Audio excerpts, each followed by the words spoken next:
అయ్యా నశించిపోతున్నాం. మన కుటుంబాల్లో ఎంతోమంది దేవుడికి దూరం అయిపోతున్న వారిలో ఎందుకు చెప్పలేకపోతున్నావు? మనం చెప్పినప్పుడు ఎందుకు వినలేకపోతున్నారు? మన పద్ధతి చాలా క్రమంగా ఉండాలి. దేవుని స్తోత్ర.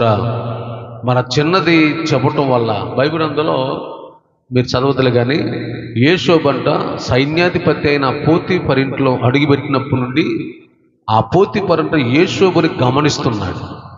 యోసేపుని గమనిస్తున్నాడండి. అసలు ఈయనేమో ఐగుప్తీయుడు, ఈయనేమో హెబ్రీయుడు. అసలు ఐగుప్తునికి హెబ్రీయుడికి కుదరదు.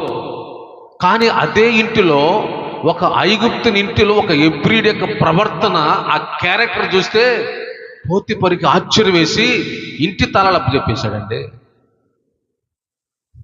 ఈరోజు నీ ప్రవర్తన అనేది చాలా జాగ్రత్తగా ఉండాలి.